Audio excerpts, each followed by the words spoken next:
So there are many weeds, one of the prime weed being this ego, and in otherwise it is described very nicely, these weeds. There are 6 weeds that Chaitanya Mahaprabhu instructs. The first weed is Nishid Achara. Nishid Achara means, Achara means behavior. Nishid means unwanted behavior. In other words, a devotee should always conduct himself in a behavior befitting a devotee. That means with a proper Vaishnav attitude, we should conduct ourselves. We should not get angry. We should not get upset over some things. We should follow the instructions of the spiritual master and conduct ourselves in the proper way. That is the first weed. Nishid Achara. Kuti Nati. Kuti Nati means diplomacy. Saying something to somebody and something else to someone else. Actually, these are weeds that is there within all of us. Prabhupada says, spiritual life, the first thing that a devotee should learn is that he should be simple and straightforward. And being simple in small things is actually not a small thing. So we should learn how to be very simple and straightforward in our dealings. Because if we are not simple and straightforward in our dealings, then the mind will not be at peace to follow spiritual life, to understand spiritual life. So our dealings should be very simple and straightforward. No diplomacy. Nishidachara, Kutinati, Jiva Himsa, another weed. Jiva Himsa means harming a living entity. It could be in many ways we can harm a living entity. By words, by action, by deeds, by killing the animals, or whichever way. But the biggest Jiva Himsa that is currently being propagated is material. In this material civilization is material advancement and absence of the knowledge of Krishna. Jiva Himsa means harming a jiva. What greater harm can we cause to a living entity than not telling him about, not giving him the real knowledge and giving him the knowledge of material world. Giving him the knowledge of how material advancement is all in all. And there is nothing known as spiritual life. That is the biggest Jiva Himsa. In that sense, if we see, the entire world is actually, unfortunately, has no knowledge. The entire world has no knowledge about Krishna consciousness, and that way all the jivas are being harmed. And it is the duty of the leaders actually to impart this God conscious knowledge. So, Nishidachara, Kutinati, Jiva Himsa, and then Puja, Pratishtha and Labha. Puja means worship. Somebody should worship me. Pratishtha, I should have a lot of name and fame. And Labha, material profit. These are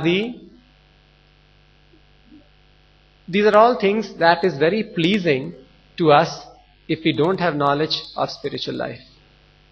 Because we all want all these things. Because we feel that these things are going to give us security in our life. Labha, money, and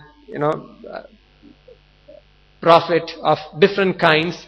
But we don't know that the spiritual that this life is, the age of this life is very small, and we are eternal. The spirit soul is eternal, and the goal of life is to somehow give up this body and attain a permanent body, get a spiritual body in the spiritual world.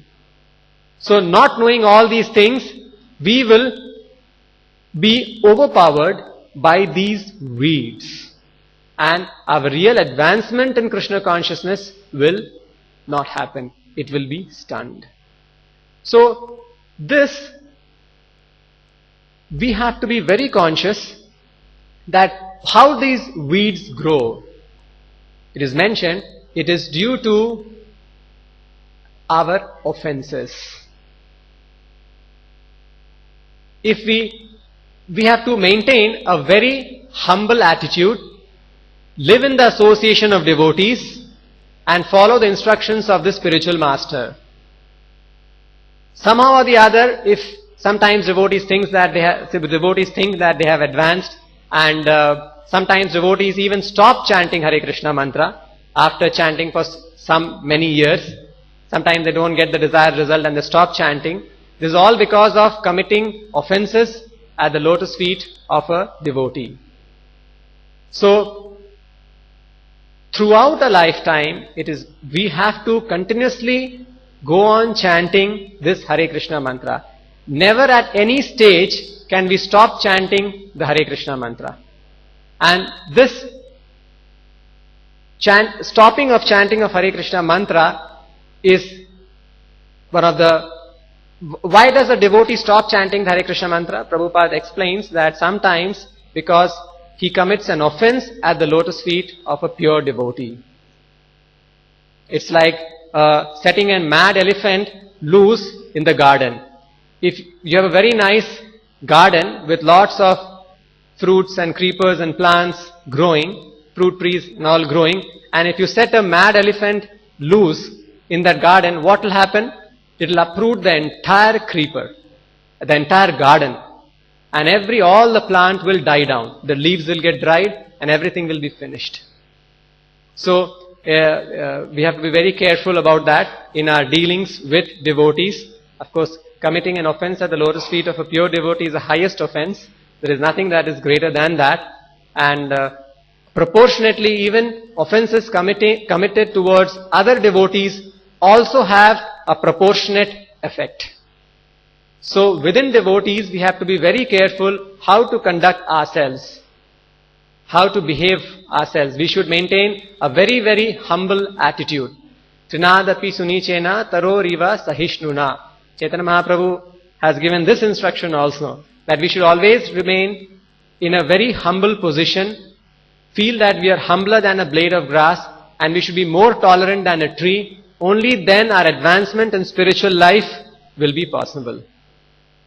And all this is possible simply by chanting the holy names of Krishna.